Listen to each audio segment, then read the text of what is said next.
All right, we are back reading our book, Mango and Bambang, The Not a Pig, written by Polly Faber, illustrated by Clara Viliami. All right, let's see where we left off yesterday. We left off with Mango taking Bambang to the pool, right? And, oops. I'm going to put this so I can see better. Okay, taking Bambang to a pool. First, they got in trouble at the pool because Bambang didn't have on a swimming cap. But then they solved that problem very quickly, and Bambang got a swimming cap.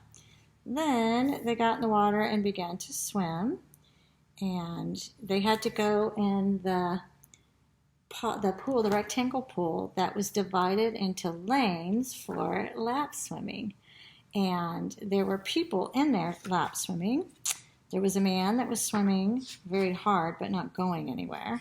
And Bambang was making waves, and I don't think the man was very happy about that. And let's see. There was a group of ladies, older ladies, and they were bobbing up and down together in one of the lanes. And so Mango and Bambang went into the medium lane. And they went to the pool because Bambang needed water. Going into the bathtub was not working for him because his whole body didn't fit into the bathtub, if you recall. That's a funny picture. All right, so we left our story with, oops, be quiet. Mango jumped. They decided to go off the diving board. Bambang, is that right? Bambang wanted to go on the diving board, and Mango was not sure he was going to like it, but she said, okay, well, let's do it. And she went off first, and she pointed her toes and did a graceful jump in the water, made tiny little sprinkles of water go up, like when you go off the diving board. And then Bambang was left up there at the top. He was very nervous. But what he's decided is he's just going to have to go back, run, and do it. So let's see what happens. Bambang launched himself off at considerable speed. For a moment, he was airborne and free. The world's first flying tapir, his ears and snout blowing upward. Then he made the mistake of opening his eyes. Terror gripped him. Bambang shrieked and bundled into a tight ball as he hurtled towards the water. Remember, he gets really nervous. They're very nervous animals. So his thing to do when he gets very nervous and scared is to go into a big ball. So here he goes. You can tell he's going very fast right here. And then he happens to see the water.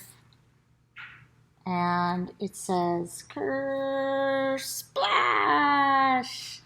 And I want you to notice something about those water droplets.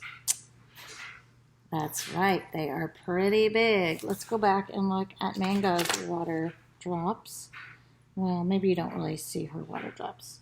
But here she is. And I forgot, I didn't notice her down here. But she's like, come on, you can do it. So let's see what happens next. Water went everywhere. Well, almost everywhere. But not much was left in the pool. "Pig out!" shouted the man in the now dripping wet tank top. He couldn't even blow his whistle. It was too full of pool water. Bambang got out. He was mortified. That means not happy. He was so embarrassed. He didn't even look for Mango. He didn't hear her shout, "Oh, Bambang, I'm so sorry. I shouldn't have left you up there. Wait, Bambang, come back." He just ran. Tapirs can run fast. They learn to run when they're very small, or else they get eaten.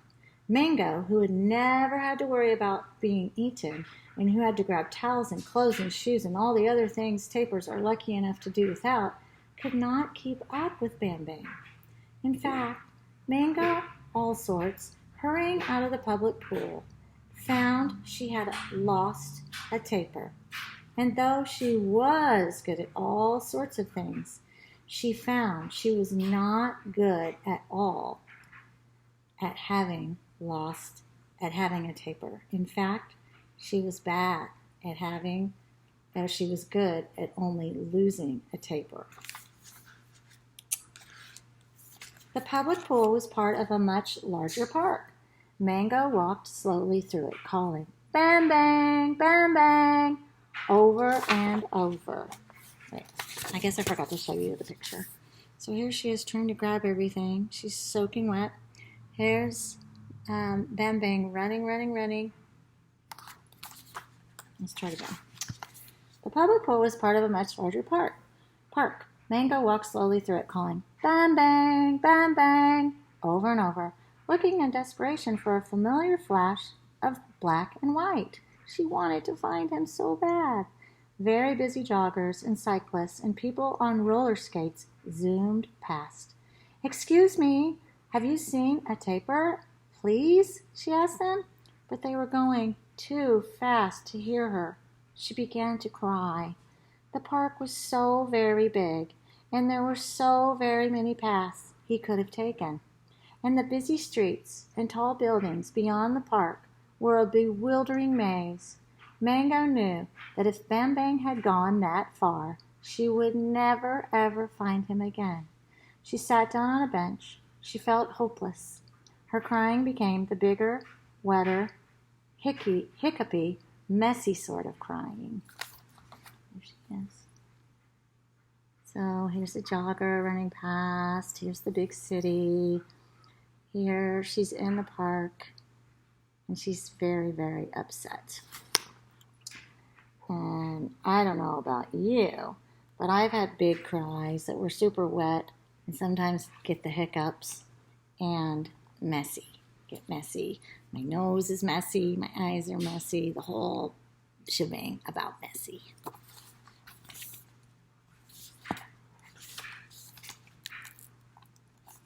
A large gold-wrapped caramel dropped from the sky into her lap. Mango stopped hiccuping and looked up, startled. A face was grinning down at her from the branches of a tree above. "It's a good one. You look like you need it." "Bad day?" the face said.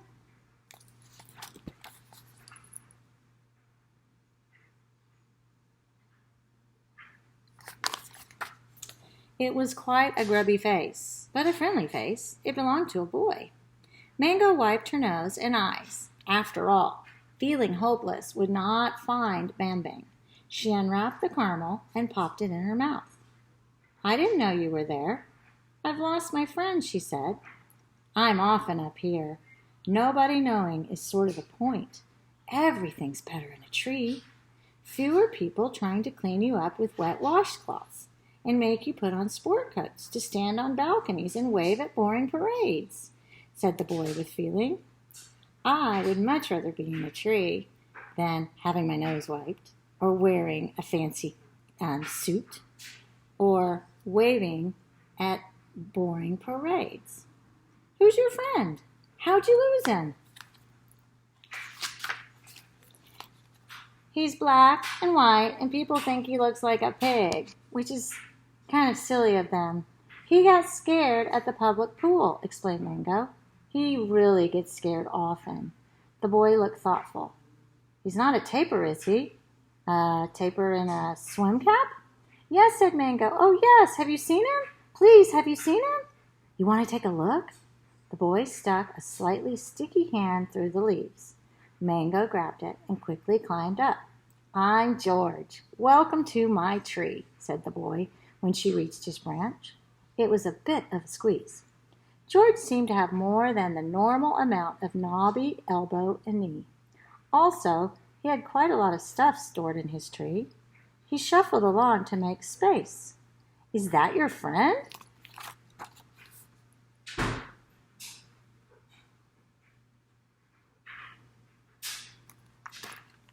Mango looked where George was pointing. Up high, she had a perfect view over the tops of flower beds and bushes Her heart lifted, for there, not too far away, was Bambang. So I'm looking at the tree before I turn the page. Boy, this boy was helpful. And he is. He's kind of got a messy face. Looks like he's got an apple and a yo-yo and a slingshot and a book. And who knows what else in his tree. But what a lucky thing. Oh, maybe, I don't know what that is. Maybe kind of a cushion or a pillow. But he is the best thing that could have happened right now, right? Let's see what's going to happen. Okay. He was sliding down the tail of a golden horse, Bambang was, part of a park monument to the first man who'd ever been busy in the very busy city. It was a statue in the middle of a pool full of ornamental fish and water lilies, surrounded by jets of splashing water. Whee!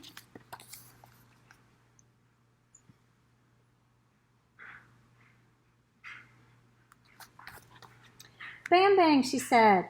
Oh, that is my friend. Everything really is better in a tree. Thank you, George. I must go to him. She started to get down. That's okay, said George. Can I come too? I don't know many tapers. Does he like caramels? I don't know if he's ever had one, but I'm sure he'd like to try. Just don't mention tigers, said Mango, or blow a whistle, she added. Bambang ducked under a water lily at the sound of Mango's and George's footsteps, but he popped out again as soon as he saw who it was. Now look at this picture. Why do you think Bambang is saying wee? I think you're right. I think he's saying wee because this fountain, this pond with the water jets coming up and the statue is probably very similar to the pool he's used to in the jungle. It's not too deep, lots of water, his body fits inside. He just happened to get up on the statue somehow and slide down like it was a slide or something. Very fun. Where have you been? He blew water at Mango happily. Look, I found a much better pool. It has fish to play with. It's squishy on the bottom. And the water stays in the pool where it's supposed to be. It smells right, too. He didn't realize he'd been found. He'd completely forgotten about running away. He hadn't known he'd been lost in the first place. If Mango had been a different sort of girl, she might have reminded him about being lost and running off. She might have gotten cross or upset. She might have told Bambang off for the worry he caused her. She might not have said nice words. Luckily, Mango was not that sort of girl.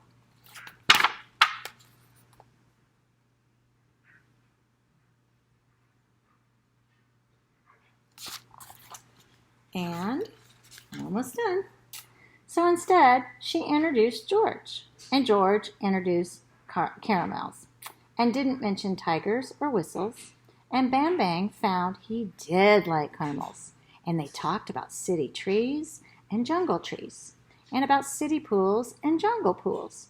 And those who had shoes and socks took them off and waded with those who didn't.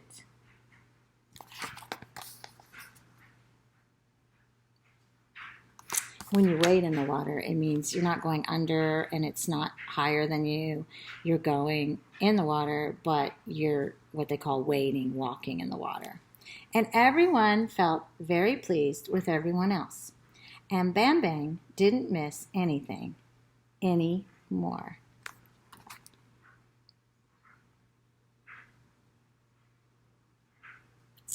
Well, that was a nice part. And we will be reading again soon. We've read a lot in this book already, and that's incredible, right? It's great to keep reading and reading and reading, and I'm so proud of you for listening to all these stories. But it's time to go now. We will take up tomorrow where we left off and continue to read.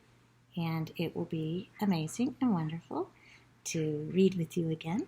I hope you're having an incredible day, and I miss you all very much. I send my love, and I give you my virtual hug, and I want you to go on your day and enjoy it and be your best. Do your best. Make the best of everything. And make sure that if you need to tell anybody anything that's bothering you or anything that's happy or exciting, do it. All right? And remember, I am smart. I am kind. I am honest. I am silly. I gotta get a new silly face. I am strong. I am loved. Goodbye for now. Take care. Do your best, and I'll see you soon.